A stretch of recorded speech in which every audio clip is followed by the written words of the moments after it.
Olivia froze, the phone pressed to her ear. She couldn't have misheard. Her own husband had just called her a naive fool. Marcus said it with a laugh, trying to impress the woman he was chatting with, thinking his wife had already hung up. But he'd forgotten to end the call, and now every word echoed in Olivia's mind. She sank heavily onto a stool, her legs suddenly weak and numb. This can't be happening, is it really true? Raced through her thoughts. Just a minute ago, she had been smiling, chatting with her husband on the phone about weekend plans. He was supposedly calling from a business trip. At least that's what Olivia believed. He had insisted he missed her. But the moment he thought the call had ended, his tone changed completely, and he began mocking her to another woman. She's so naive, believes everything I say, Marcus chuckled on the other end. Thinks I'm away on business. What a fool, huh? A woman's giggle followed. Olivia's cheeks burned with shame. Even a stranger was laughing at her. Her heart clenched with pain and humiliation. She wanted to scream, to interrupt, but her voice was gone, and her fingers gripped the phone so tightly the plastic creaked. She's always trying to please me, Marcus continued, full of smugness. They say the dumber the woman, the easier she is to control. I really hit the jackpot with her. Olivia felt like she might explode either with hot tears or a scream, but she sat there paralyzed by shock. One thought pulsed through her head. Is this really my Marcus? Is this how he talks about me? She couldn't believe it. The man she had spent 20 years with. How could he speak that way? They had been through so much together, built their life from scratch, raised a daughter, started a business. Olivia had believed in him since they were young, when he was still an ambitious rookie in a construction firm. She'd stood by his side when he opened his own company, worked weekends, gave everything for their shared dream. She thought their bond was unbreakable, their trust unshakable. He'd never given her a reason to doubt his loyalty. Or maybe she just hadn't wanted to see it. Suddenly, she realized how many red flags she had ignored, the frequent late nights at work, the blonde hair on his shirt, even the subtle hints from colleagues. She'd found excuses for all of it. So maybe she was naive. It was a bitter truth to accept. She'd spent her life for their family, forgave his flaws, lived by his interests, and ended up betrayed and ridiculed. Hello? You still there? Came Marcus's nervous voice. He must have finally noticed the call was still connected. Olivia stayed silent. Her breath caught as she realized he'd figured it out. There was panic in his voice now. He's scared, she thought numbly. Olivia, that wasn't about you, Marcus scrambled, grasping for an excuse. I was telling a joke. I swear.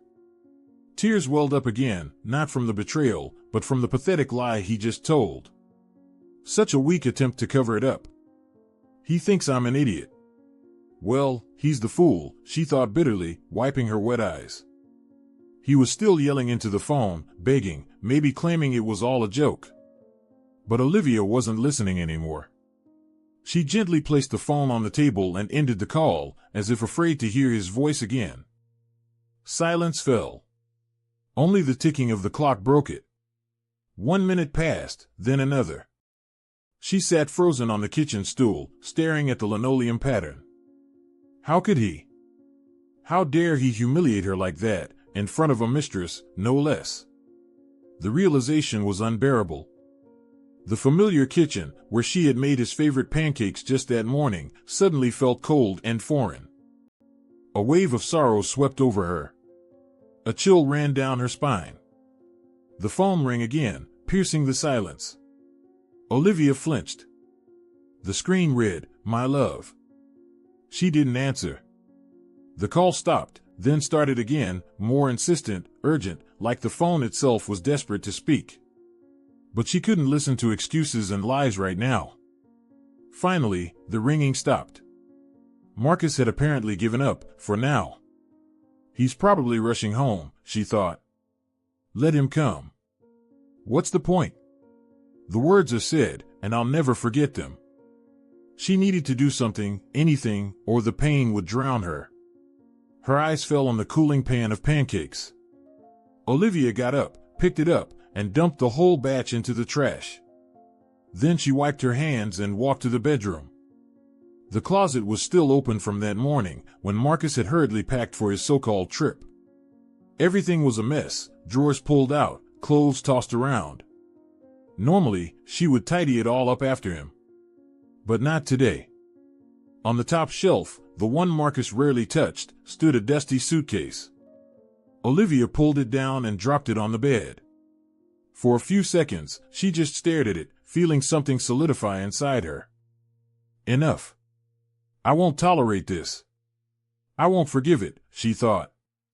The moment she accepted that truth, her breath eased slightly. The weight on her chest lifted just a little.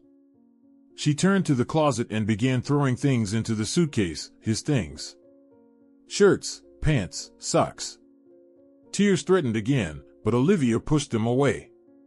No time to cry. She had to finish before he got back.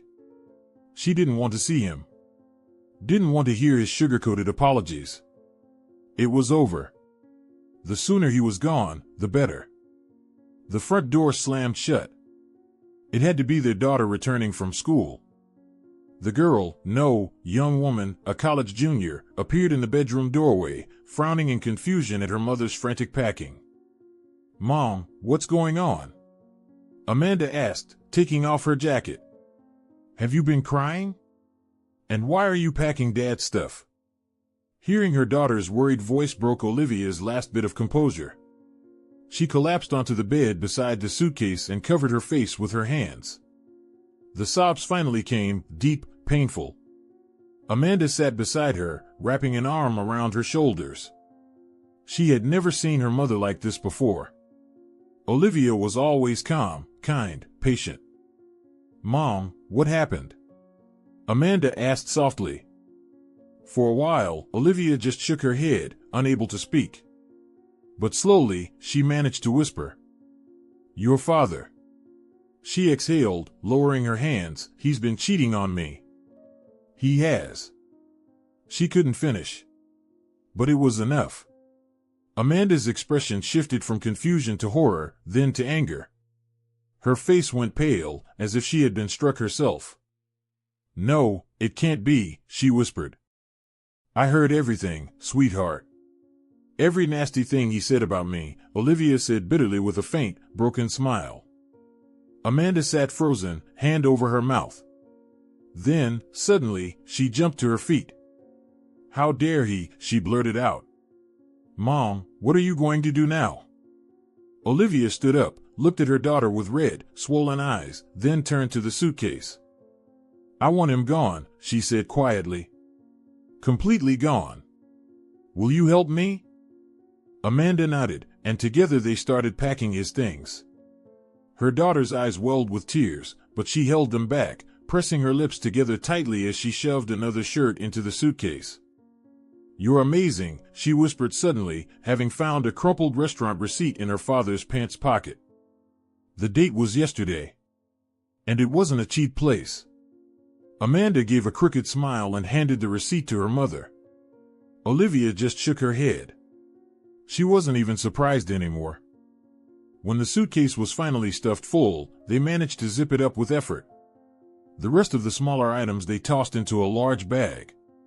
Olivia scanned the room. Her eyes landed on a photo of her and Marcus on the nightstand, taken just last summer at the lake house. They looked so happy. Was it all a lie? Or had he still loved her back then? A new wave of pain washed over her, but she only whispered, "Enough," and tucked the photo frame into a drawer, out of sight. Right then, a noise came from the entryway. Someone was fiddling with the front door. Olivia's heart started pounding. He was back. "Sweetheart, wait for me in the living room," she said quietly to Amanda. "I want to talk to him alone." "But Mom, it'll be hard to do this by yourself," Amanda protested. "It's okay." Olivia shook her head and gently closed the living room door, leaving her daughter inside. Marcus was indeed standing in the hallway, disheveled and red-faced, as if he had raced home. In his hand was the travel bag he'd taken for his so-called business trip. When he saw Olivia, he gave a sheepish, guilty smile, like a kid caught cheating on a test. Olivia, he started awkwardly, you weren't answering. I rushed over the second I realized you heard everything. It's just a misunderstanding, I swear. He took a step toward her, trying to catch her eyes. But she stepped back, refusing the embrace. A misunderstanding, she repeated slowly. Is that what you're calling this? Marcus faltered, clearly not expecting her cold tone. He nervously set his bag down and reached for her hand, but froze under her stern glare. Olivia, come on. Everybody says dumb things sometimes. I was trying to sound cool in front of a friend. In front of a friend, she asked softly. Or in front of your mistress? Marcus swallowed hard. He realized there was no way to talk his way out of this. So he changed tactics, trying to look pitiful, hoping for pity. Yes, I'm an idiot, he mumbled, lowering his head. I made a huge mistake. She came on to me young, silly. I didn't know how to push her away. He sniffled weakly, as if full of regret. But it wasn't real remorse, it was just desperation.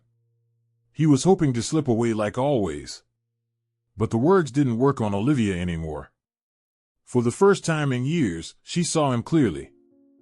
You were scared, she said bitterly. I didn't hear any fear in your voice while you were tearing me apart. I heard pleasure. Marcus flushed. She had cornered him. The obedient wife he'd known was gone. I didn't mean to hurt you, he muttered. I don't even know how it happened. I'm just an idiot, okay? Please forgive me. He reached for her hands again. She pulled them away. Forgive? Olivia repeated, looking him straight in the eye. You know, Marcus, you were right, I really am a naive fool. He blinked in surprise. For a moment, he looked hopeful. If she was calling herself a fool, maybe she was ready to forgive. No, don't say that, sweetheart, he waved his hands quickly. You're not a fool, I'm the fool. No, I am, she repeated firmly. All these years I looked the other way, even though I felt something was wrong. I believed every word you said. Marcus opened his mouth, realizing where this was going. He tried to interrupt, but she didn't stop. You know what's funny? I actually loved you. I believed we were a team, a family. But turns out, she paused to summon the strength to finish. Turns out I've been living with a traitor. She exhaled the final word. And a man like that doesn't even deserve my hate. Just my contempt. Olivia, he paled, but then his face hardened with anger. What gives you the right to talk to me like that? Oh, I absolutely have the right, she snapped with a bitter smirk. You're the one who cheated. Not me. So go ahead, run off to your girlfriend. Live whatever life suits you. You're not welcome here anymore. Her icy tone hit him like a slap. He stood stunned, unsure if she was really throwing him out. Then, suddenly, he rushed into the bedroom and came back out just as fast, like he'd touched a hot stove. Oh, I see, you've even packed up my stuff, he mumbled. Olivia, what are you doing? You won't be able to manage on your own. I will, she snapped. Your suitcase is packed. Take it and leave. But where am I supposed to go? He burst out. That never seemed to bother you before, she shrugged. And it's certainly not my problem now. Amanda, who had heard her mother's last words from behind the half-closed living room door, stayed quiet. She respected her mom's decision to finally stand up for herself and didn't want to interfere. Oh, so that's how it is now? Marcus's voice turned sharp. Great. You really think you'll make it without me? Or are you planning to go find your Prince Charming at your age? He was trying to wound her with words, but they didn't land the way they used to. Her heart was already numb from the pain of the day, frozen over like ice. That's none of your business, she replied flatly. He let out a bitter snort, shoved his feet into his shoes, and yanked the suitcase off the floor. You'll regret this, he muttered as he slammed the door behind him. Olivia leaned back against the wall, completely drained. Amanda peeked out from the living room, pale and concerned. "Mom, are you okay?" she asked softly. Olivia gave a faint shake of her head. "I don't know," she answered honestly. "Not yet, sweetheart." Amanda came over and wrapped her arms around her. Olivia rested her tired face on her daughter's warm shoulder. They stood like that in silence for several minutes. With every tear, Olivia felt like years of quiet pain were finally being released. But she wasn't afraid anymore. Her daughter was by her side, and for her, she wouldn't give up. Half a year passed. In that time, everything in their lives changed. But they made it through. The first weeks were tough. Olivia got a job as a bookkeeper at a small company. Her mind was focused on work, her heart on taking care of Amanda. Thankfully, Amanda also found part-time jobs and helped out however she could. Together, they slowly climbed out of the pit that Marcus had left them in.